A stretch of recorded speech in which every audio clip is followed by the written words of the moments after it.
Hello and welcome again to another episode of SacTown Talks. Today we have our most frequent and favorite guest, Senator Bill Dodd, joining us today from Napa. Bill, how's it going? Thanks for joining the show. Thanks a lot, Jared. Thanks for having me back on again. Bill, we were just talking about how, youthful and exuberant you look since last time you've been on the show. Thanks for cleaning yourself up, and you're looking great for this new year. Yeah, beard free, long hair free. Finally, we could get back in and get our hair cut again. So it's all good. Yeah, we're all happy, getting groomed up here. So kind of what have you been working on since, we spoke last? A lot's been going on, a new year here. Kind of what are your priorities here running into 2021? I've got a lot of bills in a lot of different areas that are going to be going on. But, predominantly, as you well know, I've had a number of bills in the wildfire space. And, with the wildfires that we've seen, just in this last year, climate-driven conflagrations that are just beyond what anybody thought was possible. Frankly, after the fires that we had in 2017 in Napa, I thought, geez, well, Napa's going to be safe. I got to turn my attention to somewhere else. And then we had two, really major fires in Napa in a 30-day period. It was really crazy. So, we've got to keep our eye on the ball there. One thing that's critical for me is that when you take a look at it, we spent somewhere in the number $3.3 billion last year on wildfires, all things wildfires. But mostly it was $3 billion in fire prevention and only $300 million, on fire suppression, but only $300 million on prevention. And, when you have, whatever the number was, 10,000 lightning strikes, over a 10-day period, creating 700 fires, 25 of which were major wildfires. We're not going to fight our way through these wildfires.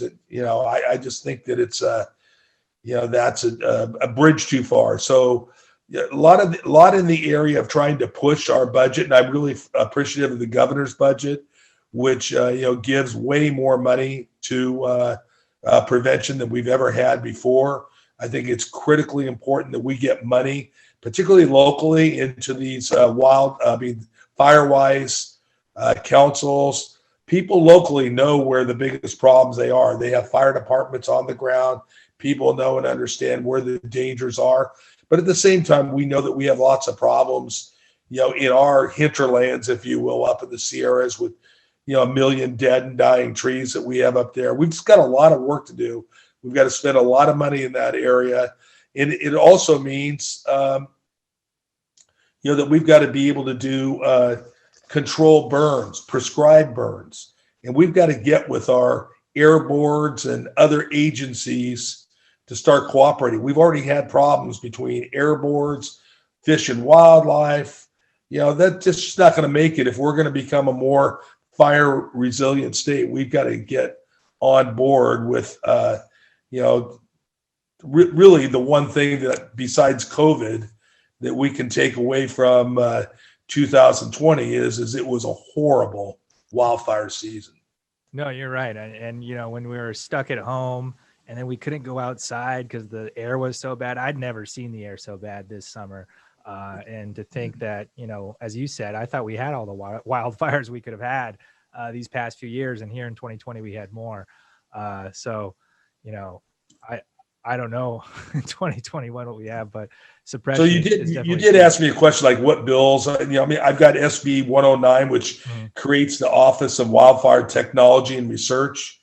In this area of wildfires, here we've had a technological revolution almost in every single, thing that we do in our lives. But yet in the way we fight our fires, the way we prevent our fires, the chemicals that are used to drop from airplanes and everything, they're the same thing we've been using for ages. And so many of us legislators are approached all the time by people that have products. Right. And we're not in that business. What we want is we want to get to a place where we've got a department at what I thought Cal OES, which could vet all these technologies and really make some recommendations, of how we move, how we move forward. I've got another one that's SB 204, and it's a power system reliability bill that prevents rolling blackouts like we had last year. I have another one that which is coming out, and then I'll close this off and we can get on something else. But we have burn bosses on these prescribed burns. There's a liability statute, for them that I just think is too strict, and we've got to help them so that they can get out there and help us. And get burned. A lot has been made in the past, I guess, about the federal government, maintaining the federal lands, kind of with this new administration. Have you been involved in any conversations with the federal government or overheard anything about them stepping up their game to kind of help mitigate these wildfires? Not yet, but I'm certain this president doesn't think that we need to rake our forest. I think he understands, and certainly his people understands. And, having our Vice President Harris there, I know clearly she understands, what it's going to take. And, when 55% of the land in the state of California is federal lands, we know that they have a job to do. But we also have a job. Only 5% of the lands, less than 5, in the state of California are owned by the state of California. But we don't even do a good job, frankly, in that 5%. Right. We should be the model of how it's done, not only for the feds, but for private property owners. And that means first step is getting with our state park system to get them in gear and understand that shaded fuel breaks are not a bad thing, that taking fuels away and making more resilient forests is a good thing. Yeah. Kind of what I guess leads to these fires, I guess, is a lack of water, drought. And, that's something kind of some of us are thinking we're experiencing this year. Kind of what are you looking at this year in terms of water? Because I know you're always active in that space as well. In that space, I've had a number of different bills, and mostly going towards affordability of water. I used to represent, when I was in the California State Assembly, Lake County. And it was really painful to go out there in the community and see these real small communities like Lucerne, where you have people on fixed income, Social Security, that may have $200 or $300 water bills. Wow. I mean, it's just really untenable. But one of the things that I knew going away, that if I had passed legislation that would, create big financial obligations for the state, generally doesn't go anywhere. So basically what we did is we asked the state government, the Water Resources Department to do a study on it, to try to determine what that really looks like throughout the state of California. And frankly, even before COVID, we had, really, really high debt with our water users, for our water users, individuals in the state of California. And today, for all the water users throughout the state of California, we believe the number is somewhere around $1 billion. So I have two bills in that area. One which would allow a fund to be started in the state of California to be managed by the Department of Water Resources that would be able to take federal money. There's about $65 million right now, which is kind of a drop in the bucket when you compare that to $1 billion. But it's a start. We're not asking for a budget augmentation this year, but I think in the future years. And also with this fund, we can accept grants from foundations. And there's a lot of foundations that really think this is a real good place to be. There's another one, that's SB 222.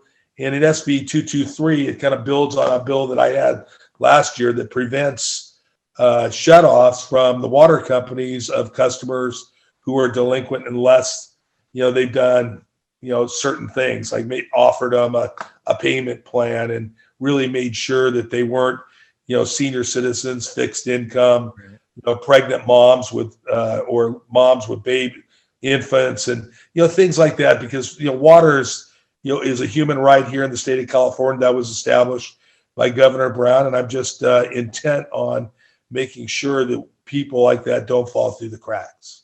No, definitely well thought out. You kind of mentioned you've been going over the budget this year. Last year the budget was cut down significantly. as we kind of feared the worst. And now this year, it appears that, there's a surplus. Kind of what are you being told, and what do you understand about the budget this year? And, is there room maybe for some of these priorities that you're talking about to get funding? Another thing that you've talked about in the past is, internet for all and kind of getting better broadband access for your residents. Is it your understanding that there's going to be, I guess, funding this year to kind of fund some additional programs? Yeah, the problem is let me first say that, to answer your question, and say I hope so. But the reality is the expenses that we're having with this whole entire COVID situation, the expense, whether it's the PPE, even though we're getting hopefully some federal dollars in here, but the state of California being the largest state in the nation, and I really believe this governor has done an outstanding job at leading the state. I defy anybody to look at the challenges that this governor's had, not of his own making, over since he's been in office, right, and do better. Nobody's ever, at least in 100 years, dealt with a pandemic, and this one, certainly has its challenges. But I really believe that a lot of the executive orders that he's had and putting money into things were as a result of him really caring and seeing the big picture. And but nevertheless, it's been expensive, and so we're going to have the legislative budget process take place. We'll probably know a lot more in the next 30 to 60 days, just where we are. When you say that broadband for all, what the legislature's got to do is, on these big projects, because that is a big project, we've got to prioritize. And I think COVID has shown us the digital divide is really unequal for low-income communities, for communities of color, for rural areas. We just don't have anywhere near what we need to have, and that's been really disadvantaging to kids going to school, the distance learning, and we can do better. Hearing from other members up and down the state, how their area is dealing with COVID and now the vaccinations. Can you kind of, I guess, bring us up to speed in your district, how the vaccine process is going and kind of how businesses are faring, kind of reopening right now? Yeah, I think as a result of the, really lackluster federal rollout, that kind of melded down. And it's not just the state of California, it's all the states, frankly.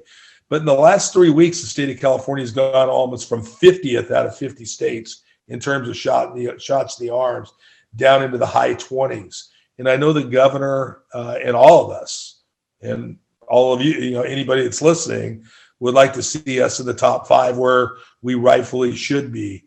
So the rollout hasn't been terribly smooth, but now we've got a new computer system. I would really venture to say, and I don't know when exactly this is going to get aired, but here we are, the beginning of February. I'd say in the next 2-3 weeks, we're going to notice a much stronger push. Right now, we got a lot of people getting their second shots. That's taking up capacity for first shots until the rollout of vaccines comes out stronger.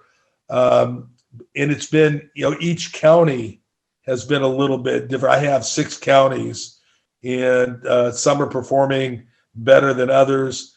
And all of them just want more vaccines. Right.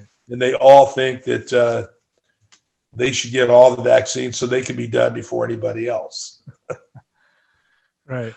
Have you gotten your vaccine yet? Are you old enough yet, Bill? That's probably some health privacy question. I don't know. But the answer to the question is no, I have not gotten, unlike others, I'm 64, so I'm kind of like, 6 months, now 4 months outside of my eligibility. And that's okay. We're staying safe, doing the things that we need to do, masking up, just doing everything we need to do. When that vaccine, when they're ready for me and it's my number, I'll step up to the plate and get it right away. Yeah. Most of your district is a great tourist destination. How are you seeing businesses rebound, and are you guys beginning to see tourism trickle in? And I guess what are their projections there for 2021? Is there a hopeful rebound for the Napa Sonoma wine country? Yeah, I think there's, certainly hopeful, but, it really depends on, really what you want to do. Right now, fortunately, the governor has opened up, restaurants again for outdoor dining. I mean, I did that last night. Man, it was cold. It's not real comfortable, but you do what you got to do, layer up and everything to support your local restaurants. Right. But I think, people are looking really strongly at June, July, the latter part, the third quarter, perhaps fourth quarter. I was on a call with Visit Napa Valley, and I've been on with the Sonoma County Tourism Board. And I really think they're looking for a strong, third and fourth quarter, which really does make sense, so long as we can get these shots in the arms, and I believe we will. Yeah.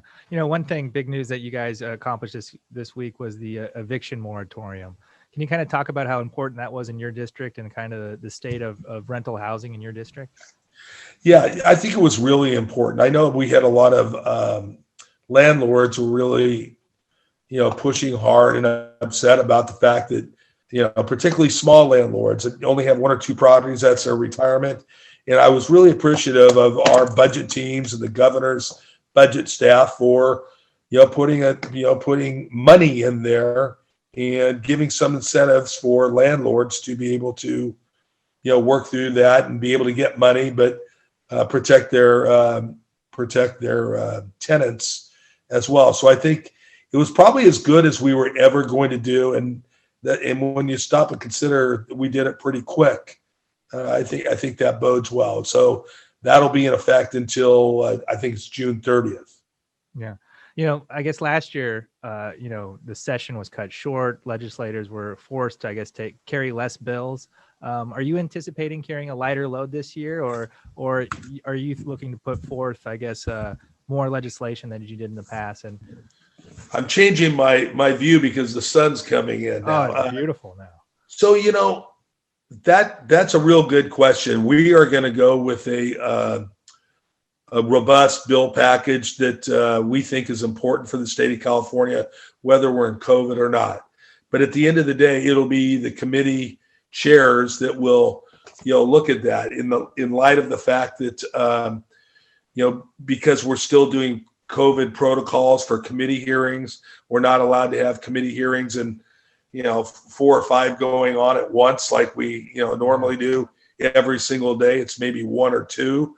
So we know that some of our bills will end up being 2-year bills, but that'll be up to the committee chairs, and we'll certainly work with them to do whatever we can to get our bills heard, but certainly understand where that can be done.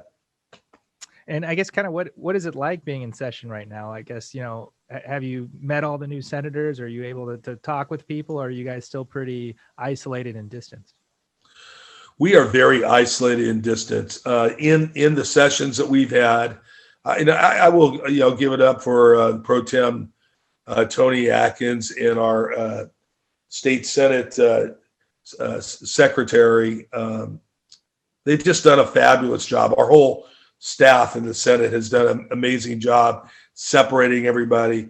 We've got people from all the way from the back wall in the chambers, all the way around the chambers. Everybody's spaced out. Everybody's got plexiglass. Everybody's masked up now, 2 masks. And so you really feel safe there. And frankly, I did too. I think Erica Contreras, our secretary, and her team have done a really phenomenal job. And then, nobody's congregating, for anything. So anytime, like I have met all the senators because I make a point for senators and assembly members to meet them all really quickly. So I've been doing Zoom calls instead of meeting face to face with all the new members, just try to get to know them better and understand what their priorities are, and hopefully have them understand mine. This is a big weekend coming up, Super Bowl weekend. Tampa Bay Buccaneers versus the who are they playing this year, huh? Kansas City Chiefs. Kansas City Chiefs, right? Who beat the Niners last year. Dodd, who do you like, and what do you think the final score is going to be? Well, normally I would be a Kansas City Chiefs fan. I really love Kansas City. but they beat us, meaning 49ers last year. So, I don't want to see him win 2 in a row, but I'll tell you, Joe Montana, in my view, prior to Tom Brady, was the best quarterback, ever in the history of the NFL. And you just can't, for Tom Brady at 43 years of age to have accomplished what he's accomplished this year with a new team in a new league division or conference, I think is nothing short of phenomenal. Granted, he's got a good cast of characters around. So I'm going to say Tampa Bay. It's going to be high scoring, I think. 37-34. All right. Write it down, folks. Write it down. Well, is Joe still a constituent? By the time this airs, people are going to say, God, was he off? The score was 17-14, you moron. Is Joe still a constituent up there in the Santa Rosa area? He's got a place up in France Valley, and I don't see him, but I know he's going to be on a number of different Super Bowl commercials, which is kind of fun. Not only was he a great quarterback, very humble, very, very humble guy, and just got the job done, was a great leader. And I think you're seeing that all the way to the end with Tom Brady as well. What athlete in the area makes the best wine, Bill? What athlete in the area? Well, we have Yao Ming, we have Charles Woodson, we have Dick Vermeil. Gosh, now I'm going to be blowing it here. We got a lot of different, celebrities that come into the Napa Valley. Oh, we've got Danica Patrick, makes her own wine here as well. I would say out of all of them, Charles Woodson, 24, their Cabernet Sauvignon is pretty special. Spot on. But since they're all using Napa Valley grapes, I'm sure they're all good. Spoken like a true politician, right? Beautiful. Well, Bill, we hope you have a good weekend. Enjoy the Super Bowl. Thank you so much for joining us, and we can't wait to have you on for a 5th time. Hey, Jared, thanks a lot. This was a lot of fun. It always is. Take care. Enjoy your weekend. You too. I'll talk to you later.